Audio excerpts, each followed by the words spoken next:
For this talk today, I have two co-authors, Professor Oded Berman at the University of Toronto. He and I have co-authored many papers in the past. He originally was a PhD student of mine. And Professor Mehdi Nourinejad of York University. Mehdi was the PhD student of Oded Berman, and he's now an assistant professor at York University. And guess where he got his PhD? From your department, Industrial Engineering, Sharif University. So in some sense, today's talk would not have been possible without Sharif University.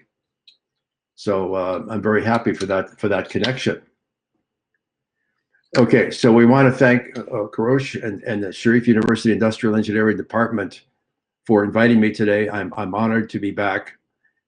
Even your dialogue today before the meeting by messaging back and forth shows the warmth and friendliness of the Iranian people and people who are here today, and I very much appreciate that. Okay, so I'm an operations researcher who has done work in a wide variety of fields, and the majority of topic areas over my career that I have involved myself in happen by probabilistic accidents, just by things that happen to you in life, and you get fascinated by them, and then you start to examine them. This is what happened with me studying education, urban emergency response systems, and pandemics. I found a book in 2004 called The Great Pandemic, which is a 1918-1919 pandemic. And I started to read it. I couldn't put it down. It was so fascinating and so interesting. In that my American history course in high school, no one ever discussed the Great Pandemic of 1918-1919. And yet it killed in 12 months 675,000 Americans. And that's when our population was about 1/4 of what it is today. And that's more people than died in US wars that the US was involved in all the wars of the 20th century, including World War I and World War II. And it's estimated that that great pandemic of 1918-1919 killed 50 million people worldwide. So as bad as the coronavirus that we're currently experiencing is, and it's terrible, it's a lifetime memorable experience for all of us, especially our children, because they're going to remember it for as long as they live. It's maybe a quarter as bad as the 1918-1919 influenza. So I started studying that, and I started doing operations research modeling on that, and actually got 8 years of research funding by this US CDC. And so I've written papers, and my doctoral students have written papers on pandemics.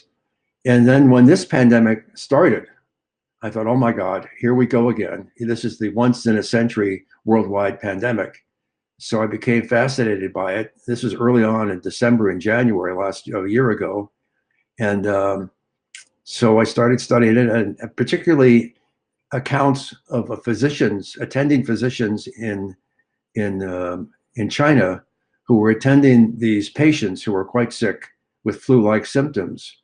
And the evidence that I was reading from what then sickened some of the physicians indicated that the virus may be expelled through human stool as well as through your lungs and breathing.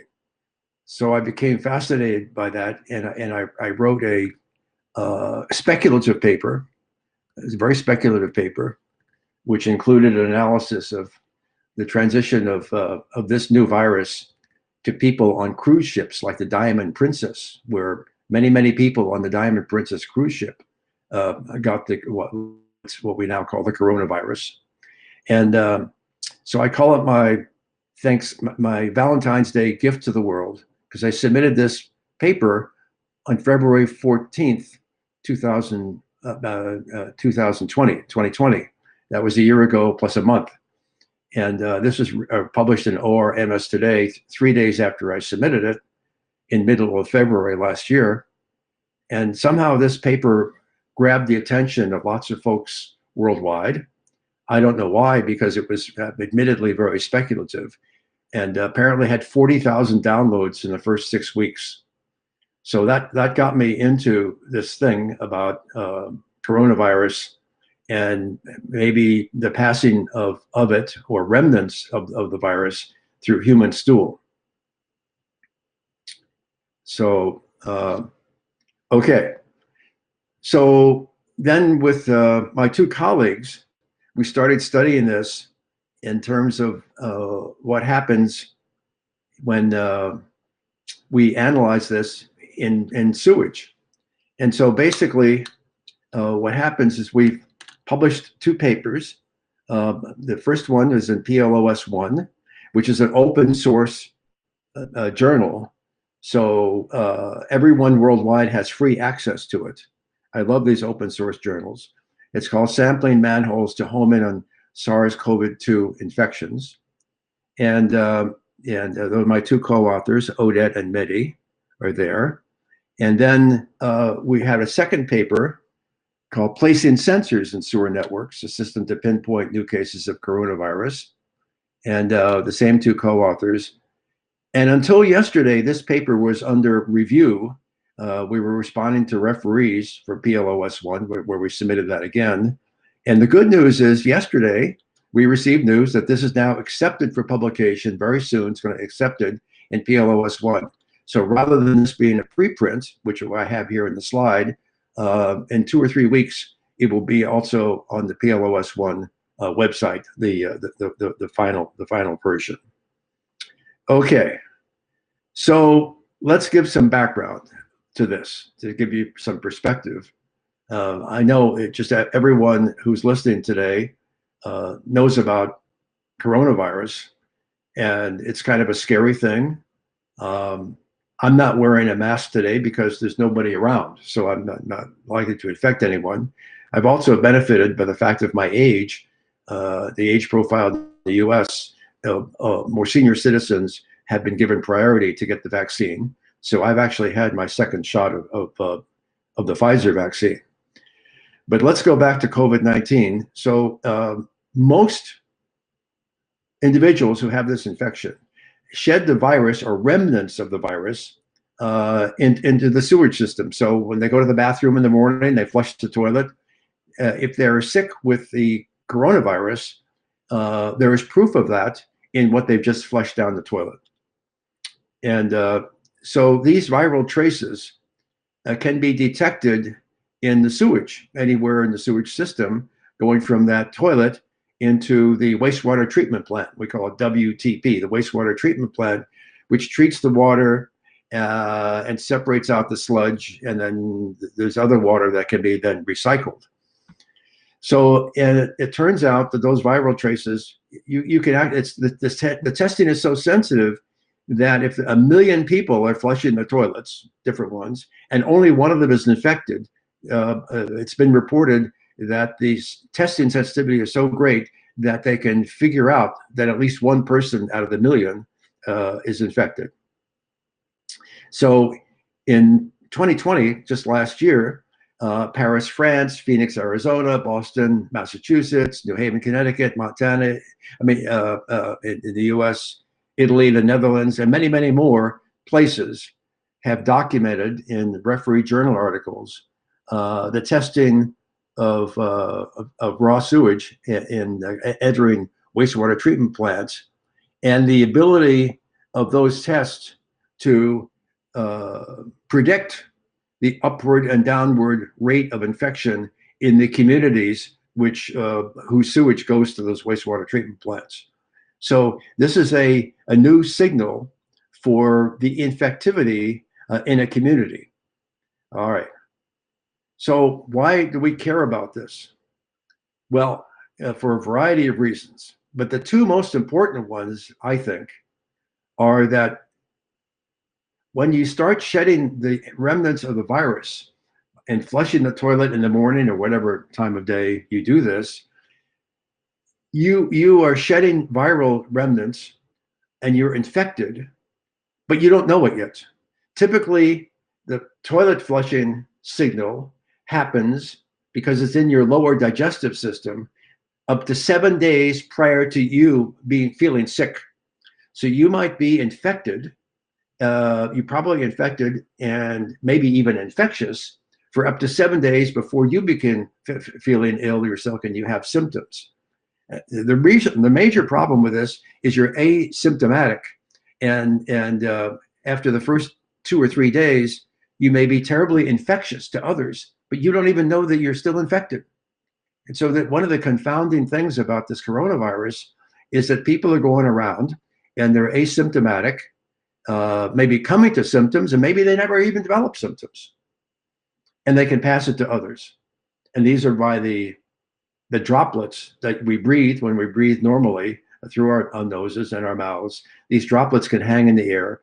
And so that's why it's particularly dangerous to be mask free in a closed room with other people, particularly if other people might be infected. But it's the early warning system, so that if you detect a signal from a wastewater treatment plant where no signal was given before, the authorities have 7 days to try to figure out where the signal is coming from, where the neighborhoods are of infection, and then go out and test people and try to control the infection. So that's a key thing. Motivation number 2.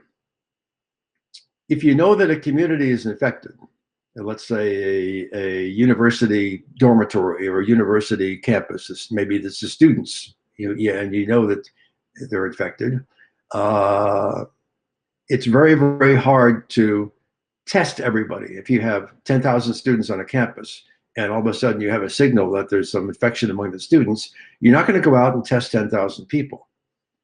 But what a lot of universities have started to do, at least in the US, is what they call pooled sampling. Pooled sampling is very efficient from an operations research statistical point of view, because typically a university dormitory housing anywhere from 40 to 200 students, when they flush the toilet, it all goes into one sewage drain, which typically has a manhole access right outside the dormitory. So one manhole outside the dormitory, if you go down there and sample that wastewater, that's all the wastewater that comes exclusively from that dormitory. So if you have a pristine dormitory and nobody is infected, you can verify that on a daily basis by testing this sewage. And all of a sudden, maybe on day number 7, you get a signal. Uh-oh, there's remnants of coronavirus in the sewage. And that means that at least one student in the dormitory is infected. And at that point, then you can go and do sequential testing for everybody in the dormitory, locate the student or students who are infected, isolate them and get them into isolated care. And then maybe you do some contact tracing to see what other people those students were close to in the previous week or so, and test those people and control the virus that way. So that's the major second motivation. But the pool sampling is very, very efficient. Okay, so wastewater-based epidemiology, WBE, is the relatively new and emerging technique that says, boy, you can learn a lot about the health of a community, about the health of a town, of a city, by analyzing the wastewater that community generates.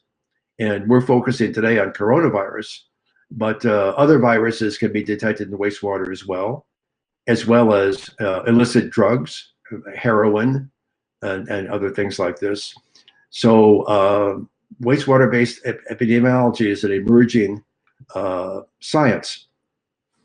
And it postulates that by the analysis of population pooled wastewater, you can track the growth and decline of infectious diseases over a community in real time. And all those references I cited that were in the last year, in 2020, verified this fact for coronavirus. To me, this research is very, very interesting because almost all of the references I've cited are less than 12 months old. I'm used to, as operations research person, I'm used to citing major papers that were published in 1947 or 1952, or in the case of queuing, Erlang in 1909. And yet, when it comes to coronavirus, everything is new. Everything is new.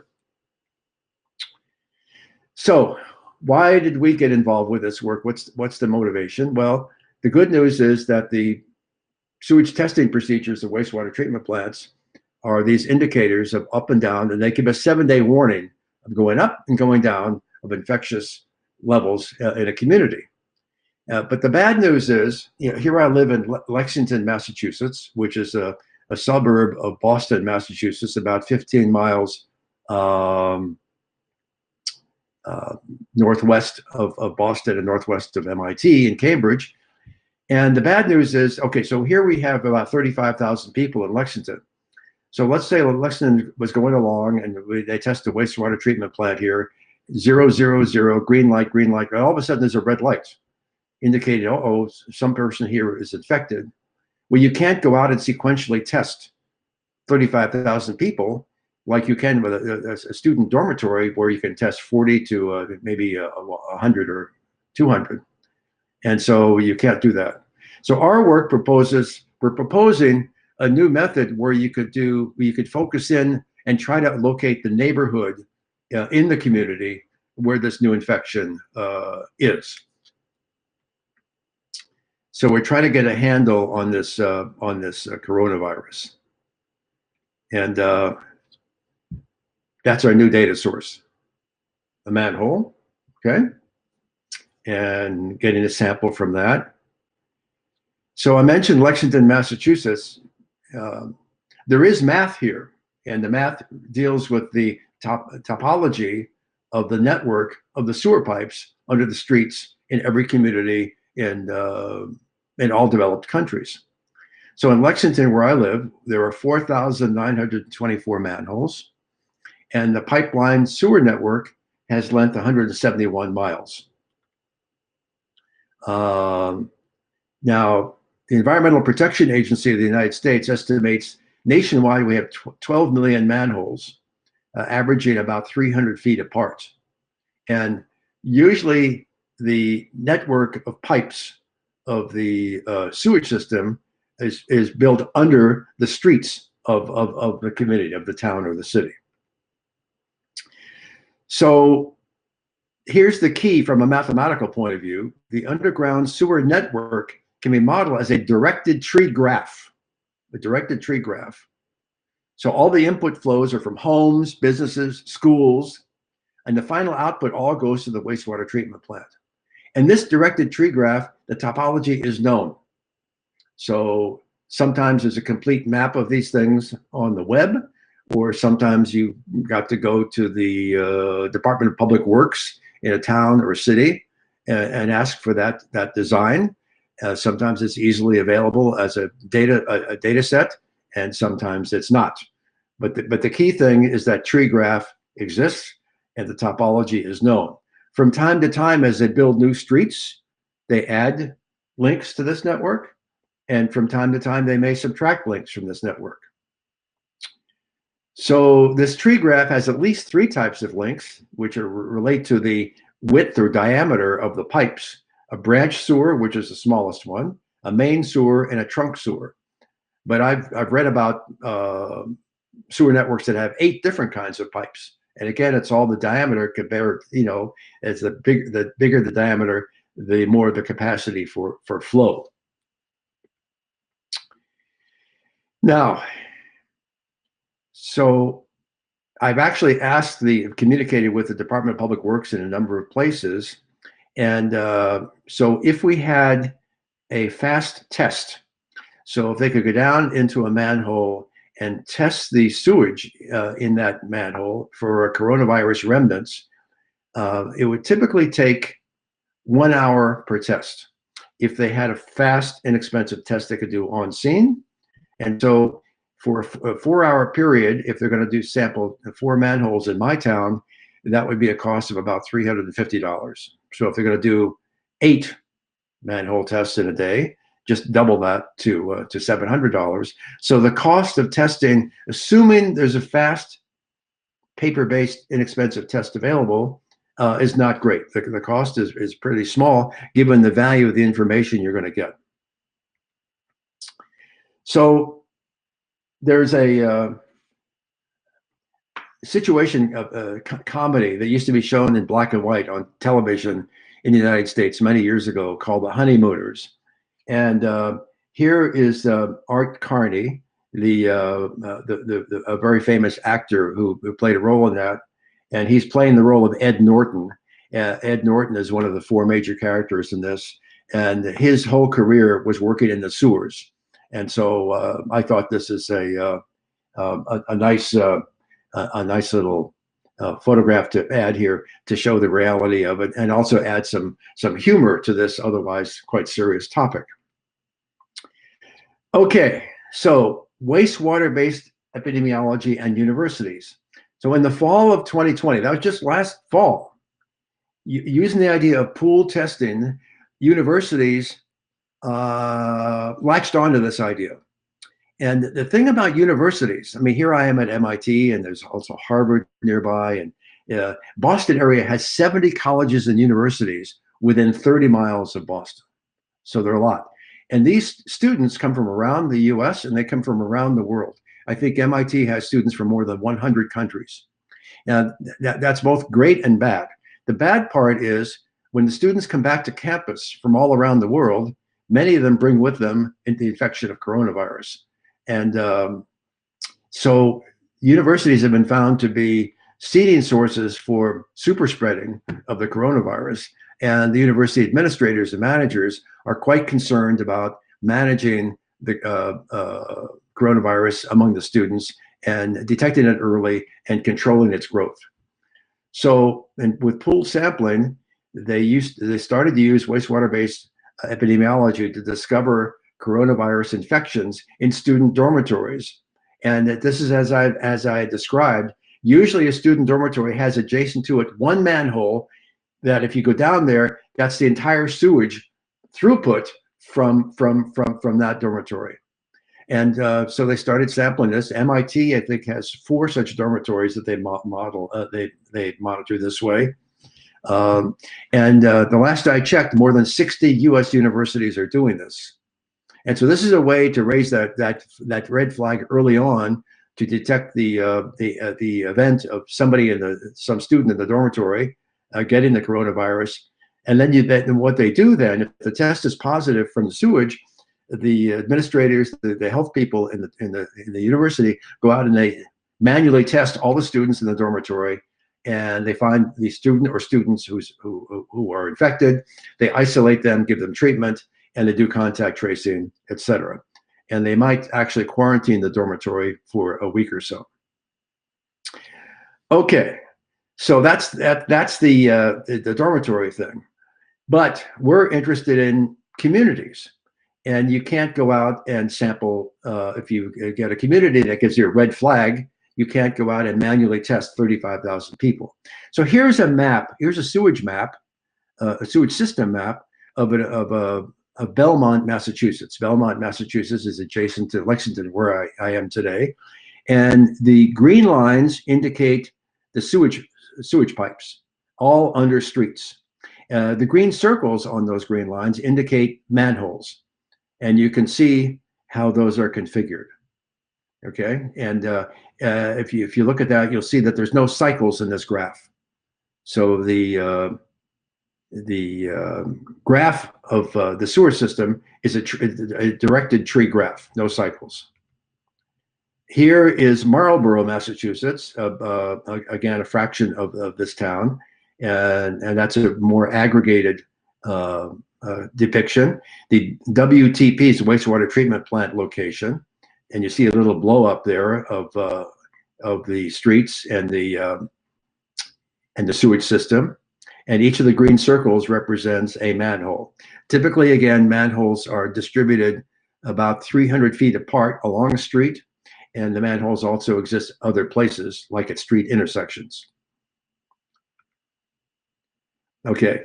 Now, the tree network associated with the Marlborough, Massachusetts looks like this. So that's the tree network. And so what are the problems we're trying to look at?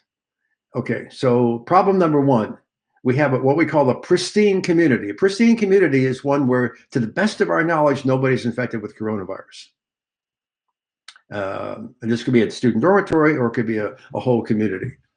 So when we get evidence of that, that it's a pristine community, by continually monitoring the wastewater treatment plant inflows. And the question is, if all of a sudden there's a red light given, and now we know it's not pristine anymore, in what small neighborhood is the new infection located? And we call the small neighborhood a catchment zone of a given manhole. The catchment zone of a given manhole. We're going to describe what that is. So, so hold on for a second what a catchment zone is. So in our modeled sewer network, we've actually built a computer program that actually will generate random trees that have all the statistical attributes of a community's sewer system. And so these, because you know, you can build random trees on a computer network, in a computer program, any way you want. And we were initially doing it very simply, but then we wanted to make sure that the tree networks we were generating were consistent with the attributes of the sewer networks we're seeing. So in our modeled creation of tree networks, every street intersection contains a manhole, and that's a sewer network node. So we have two kinds of networks. We have the street network up above on the surface, and that's not a tree graph. And then we have the sewer network below, which is a tree graph. So theorem number one, the total length of the tree network below is less than that, strictly less than that, of the total length of the street network above. Okay. So the sewer network is smaller than the street network. There are two types of street intersections, the three-way or the T intersection, and the four-way or the crossroad intersection. And a dead-end sewer line will have a manhole at its termination point. Now, a sewer line can have a dead end because the street above it is a dead end, or more likely, a sewer line will have a dead end because it doesn't want to attach to the pipes that are nearby from some other branch, and then it would create a cycle. So you get lots of dead end sewer lines. And at every one we've looked at, that's where there's a manhole located.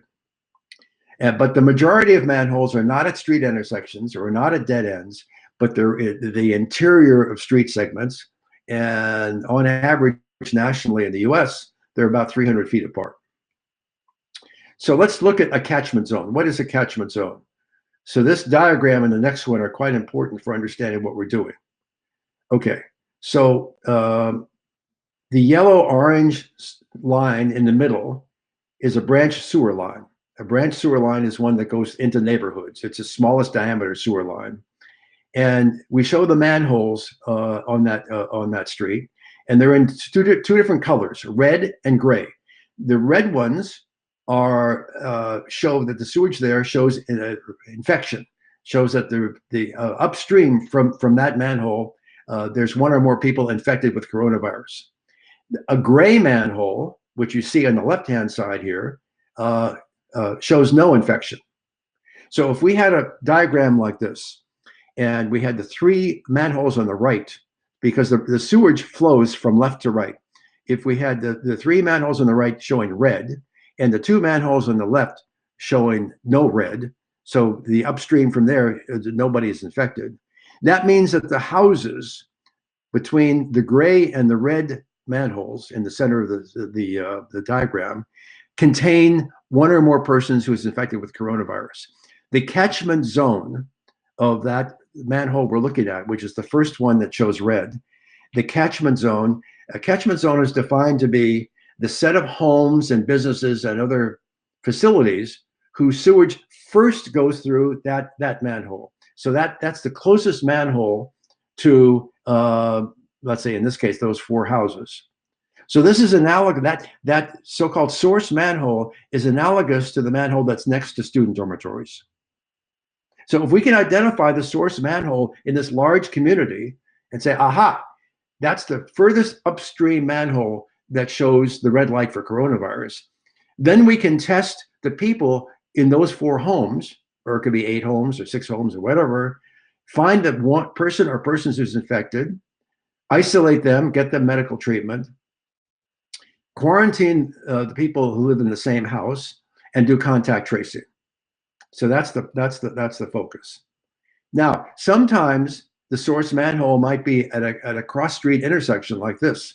And so we have sewage flowing north to south over there on the left-hand side. We have sewage flowing west to east. We have sewage flowing south to north. And it all enters that source manhole at that cross intersection. And then everything from there on downstream, because the sewage flows from left to right, is red, red, red, red, red. So everything's indicating red. The source manhole is the one in that intersection, and the manholes north, south, and west are all gray. So the catchment zones beyond those are clean. There's no infection. So therefore, in this case, we know that the catchment zone is the communities to the small little community of the 4 houses to the north, the 4 houses to the west, and the 4 houses to the south. And we can home in on those better by separating the testing we do in the manhole, because we have 3 different pipes going into that manhole, 3 different pipes putting sewage in there. We could test each one of them one at a time to indicate which of those 3 little communities has the infected person. So that's basically the thing we're trying to do. Okay, now what we're bringing to the table here is, how do we do this search? Because we want to do this search efficiently. So we're borrowing the idea of a binary search. A binary search is a well-known algorithm in applied mathematics and operations research and algorithms, computer science. And so let's just assume we have a very simple community, which is a straight line street, and we have 8 manholes. We have 8 manholes. And the one on the top in the green, the target manhole, is a so-called source manhole. That's the one whose catchment zone, which is just immediately to the left, contains the infected person.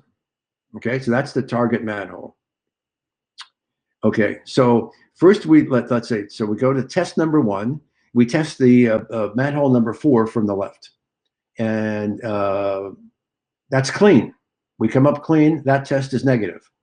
We then go down to test number 2, and in the binary search, what we do each time is we cast off half of the network, and we know that half of the network does not contain the coronavirus, and then we focus on the half of the network that survives.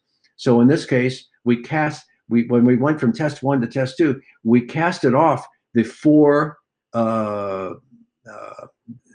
manholes on the left, and we retain the 4 manholes on the right.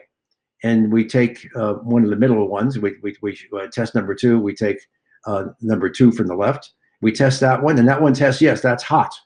Okay, so since that's hot, now we know that the catchment zone for the source manhole is either for that particular manhole we just tested, or the one immediately to the left. Okay? So we cast off the 2 manholes on the right. We now have 2 manholes left in our subgraph, and we test number 3, and that one also tests positive, and that's the source manhole. That's the way we find the source manhole, because we know the manhole immediately to the right of that, in the direction of the flow, was tested hot, and now this one tested hot, and we know from our test number 1, the one immediately to the left of it tested cold. So there's the source manhole. The catchment zone for that is the one that contains the people containing the coronavirus, and etc. So we now apply the binary search ideas to general graphs. It's more complicated because we no longer have a straight line situation. We have a non-straight line situation. And let me give you a simple example. And by the way, we can apply Bayesian probabilities to these things, to these neighborhoods.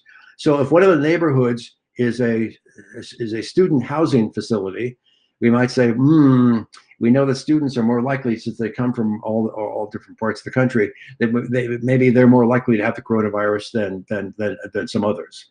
So we assign Bayesian probabilities to these to where the source manhole is.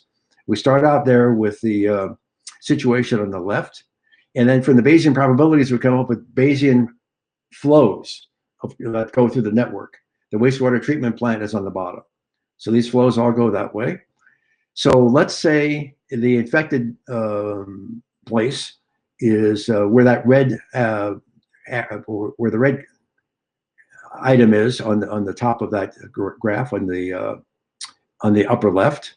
And so the first test, we're going to do a 50-50 split as close as we can, using the binary search idea, in the network. So where the blue dot is, we take a manhole out of that street segment and we test it.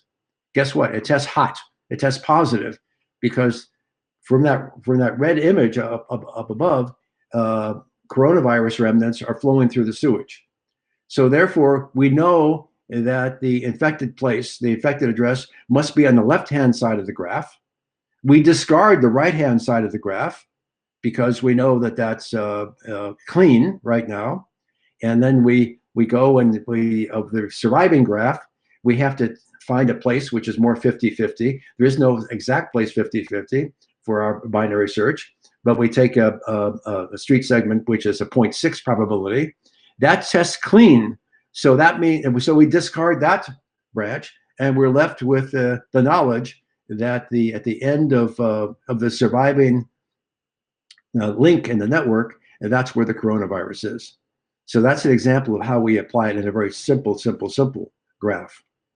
Okay. So we have a similar idea for many new infections in a community.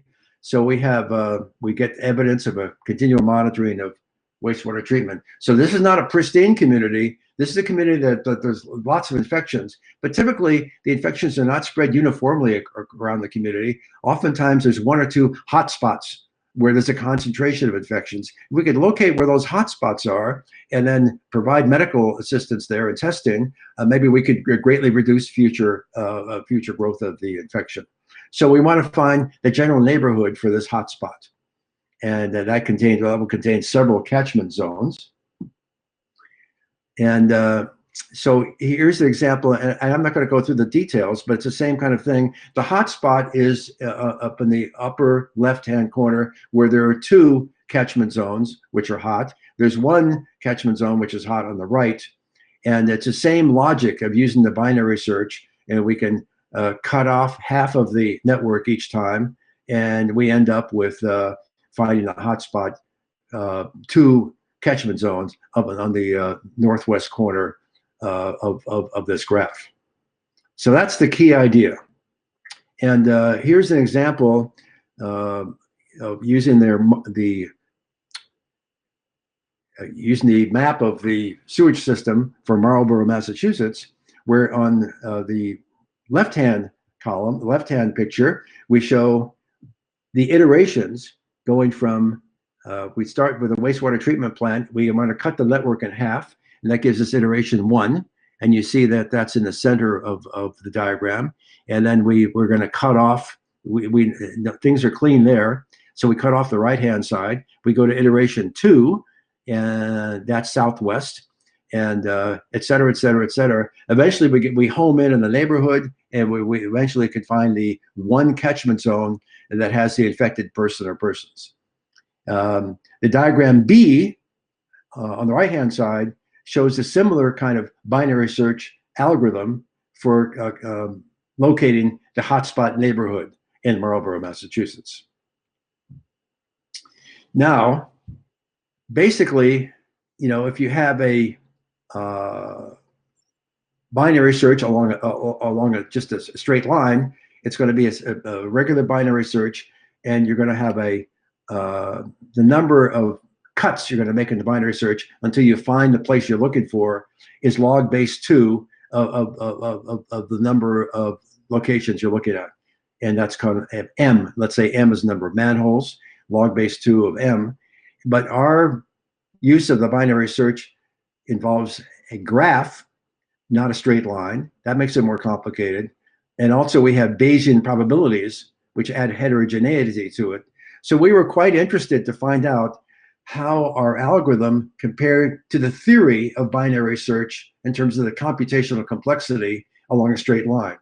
And we found out that our results, if you look at it, the curve that we show there, the smooth curve, it goes through the center of these red parts here, is the log to the base 2 of the number of manholes.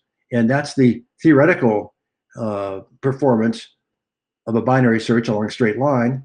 But then we have the blue lines above and below show that we have some dispersion. So sometimes we're lucky and we can find the source manhole in fewer than log base 2 of m tries. And sometimes we're unlucky and it takes us a little bit longer. But anyway, we're quite happy to see that. And that's a research result that is in our second paper that was just accepted for publication yesterday. Okay, time to take a breather. And we're going to, I think we have maybe 5 or 8 more minutes, and then I'm going to look for questions and answers and interaction with you folks. Hope you're still with us. Hope you're still interested in what we're talking about. It's the sensor location problem. Now, why are we doing this? Well, some cities and some towns are so large that log base 2 of m is greater than 8. Now, why is 8 an important number? Because 8 is about the number of manholes you can sequentially open in one day as you're testing using our algorithm, using the binary search ideas. And the idea is you want to home in on infections in one day, because every day that passes is a day of missed opportunities, and more people can be infected from the infectious person you haven't identified yet. So we'd like to have the testing all completed in one 8-hour working day. And sometimes if the number of manholes is great, then you can't do that. So what we're saying is, if you had some semi-permanent sensors you put down in the manholes, and these sensors can detect coronavirus going through those manholes, just like a wastewater treatment plant does, and that could greatly assist our work. So we're proposing the existence of semi-permanent manholes, of semi-permanent sensors that can be put in selected manholes. And so each sensor signals a red light, and that this should say when it detects it, not where, when it detects virus remnants. So the red light signal from the sensors is just directly analogous to the red light signal from the wastewater treatment plant. And so the operations research problem here is, how many sensors do we need to get to that 8 that we can always get to with high probability, we can get to the right catchment zone in 8 tests or fewer. And so how many do we need, and where do we put them? So it's a system sizing and facility location problem, of which you industrial engineering people and operations research people are quite familiar. So our objective in this is to place the minimum number of sensors so that the average number of manhole openings is 8 or fewer. Okay, so the key idea here is what we call entry sets. So we had catchment sets before for a manhole, and a manhole is included in the entry set of a sensor if that sensor is the first one to detect the presence of a virus originating from the manhole. So I don't have a drawing of this, but if you put, you have the map of a town, of a sewage system, and maybe you put 4 sensors around, and so each of them has an entry set, and also the wastewater treatment plant has its own entry set. So an entry set, a manhole is in a particular sensor's entry set if that sensor is the first one to indicate a red light from an infection from the catchment zone of that manhole. That's a lot of words and a lot of definitions, but the idea, the entry sets are analogous to catchment zones of manholes, and the entry set for sensors is the same thing as a catchment zone for a manhole. So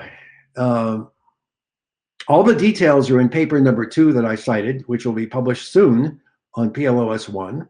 But you can see a preprint of it on the website that it's posted. So we formulate this problem as a nonlinear integer mathematical programming problem. This should be music to the ears of those of you who like nonlinear integer math programming problems. And it's NP hard. So we can't solve it to strict mathematical optimality. We use heuristics. And your Sharif alumnus, Mehdi, he defined and solved this optimization problem. So without his contribution, this particular solution and formulation would not exist. So we thank him a lot. And that's why he's author number 1 of our second paper. And so the details of this are online in the second paper cited. And so basically what the details are, you look at each of these entry sets and you look at quote unquote adjacent sensors. So one sensor would be upstream from an adjacent sensor. And you just look at those things pairwise. You fix the downstream sensor location and you adjust one by one the location of the upstream sensor and see if you can get, from a greedy heuristic, a decrease in the number of tests you have to give. A decreased number of tests you have to give, you have to make. And you do this pairwise comparison between for each pair of these sensor locations, and basically that then will converge to a local optimum. And the good news is that as long as you're close to the grand optimum, you don't have to get the grand optimum because there's a huge insensitivity of the performance results to the exact locations of the sensors. So with this heuristic algorithm, if you just visually place the sensors at what you think would be good dispersed places to start with, okay, and then you do this heuristic, you're going to get very, very, very close in the performance sense to the optimal solution of the number of tests you have to perform. Okay, so truth in advertising. There are limitations here. Our algorithmic work is ahead of the science and technology. So there are people as we speak, and we're collaborating with one of them, who is working on fast, on-scene, inexpensive tests that can be done by non-specialists sampling the raw sewage through a manhole. Okay, but at present time, as we speak today, these tests have not been verified and are not approved for use. So without these fast on-scene tests, we could not implement the algorithms and the techniques we've talked about today. Number 2, sensors. There are people in various countries who have been working on and are testing sensors in manholes. And that also is a topic that's kind of exponentially increasing in importance. But I can't go on a website today and order 10 sensors for Lexington, Massachusetts. So they're not purchasable yet. So it's in the R&D, advanced R&D phase, but they do not exist yet. Those 2 R&D efforts, I believe, will be solved this calendar year, 2021. That's the good news. Even more good news, hopefully with vaccines and herd immunity, the level of activity of this coronavirus will greatly decrease throughout the world. And so maybe this problem becomes less of an important problem going forward. But I've heard that the coronavirus will never completely die away, and it will be analogous, come back every season. It might be analogous to the seasonal flu. So in that sense, the kinds of things we're talking about today might be relevant through wastewater-based epidemiology on a year-to-year seasonal basis. The third thing, which is a huge limitation, which we have no control over, is the sewer system hydrology. And basically, this involves a number of things. But let's say here in New England, where we have towns that are hundreds of years old and sewer systems that have not been maintained over the years, they have crumbling pipes, they have inadvertent combinations of wastewater and sewer and rainwater overflow into the same sewer system. If the sewer system is not tight, the methods we're talking about probably would not work. So the methods we're talking about would work in a relatively new sewer system or in one that's been upgraded and maintained on a regular basis. So everything is tight. You don't get mixtures of rainwater overflow and these sorts of things. Anyway, so those are three items. The R&D part of the first two, there's a lot of progress is being made. The third one involves public sector infrastructure. And I don't know how it is in Iran, but often in the US, and not just the US, other countries I see, the infrastructure, if it's out of sight, it's out of mind. It doesn't get high priority.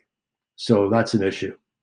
But we're hoping that our work can be viewed as a motivational blueprint for the future. And they see that if these three things are solved, then these techniques and algorithms we're talking about can be used in practice. So we can do pooled sampling now, not only for student dormitories, but for communities and even cities.